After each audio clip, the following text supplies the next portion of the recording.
অনন্তকাল নির্বাচনের জন্য অপেক্ষা করবে না বিএনপি, এমন মন্তব্য করেছেন দলটির নেতারা। জানান, বিএনপি সংস্কার চায়, তবে সব সংস্কার জনগণকে সাথে নিয়ে করবে নির্বাচিত প্রতিনিধিরা। নির্বাচনের পক্ষে জনমত গড়তে জেলায় জেলায় সমাবেশের প্রথম দিনে এসব কথা বলেন তারা। রোজার আগেই ৬৪ জেলায় সমাবেশ করবে দলটি। নিত্যপণ্যের দাম সহনীয় রাখা, আইন শৃঙ্খলা পরিস্থিতির উন্নতি, দ্রুত নির্বাচনী রোডম্যাপের ঘোষণা, রাষ্ট্রে পতিত ফ্যাসিবাদের নানা চক্রান্তের অপচেষ্টা মোকাবেলা সহ বিভিন্ন জনদাবি নিয়ে সমাবেশ কর্মসূচি শুরু করেছে বিএনপি। ৬৪ জেলায় সমাবেশের অংশ হিসেবে বুধবার ৪ জেলার মধ্য দিয়ে সমাবেশের শুরু করল দলটি।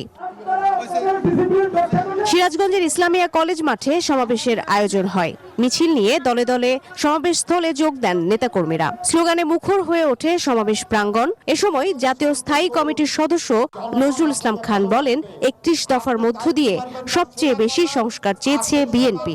আরও বলেন, দ্রুত নির্বাচন দিলে জনগণের নির্বাচিত প্রতিনিধিই জনগণকে সাথে নিয়ে সংস্কার প্রস্তাব বাস্তবায়ন করবে।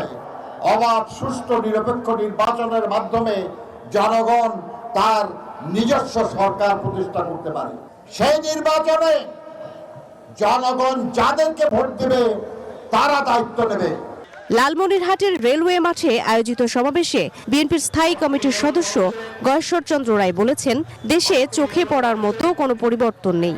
দ্রব্যমূল্য বৃদ্ধি ও আইন শৃঙ্খলা পরিস্থিতির অবনতি সহ দেশ পরিচালনায় ব্যর্থ অন্তর্বর্তীকালীন সরকার। এ সময় নির্বাচন নিয়ে কোনো ষড়যন্ত্র না করার আহ্বান জানান তিনি। আপনাদের এত ভাবনা মাথায় নেওয়াটা ঠিক না।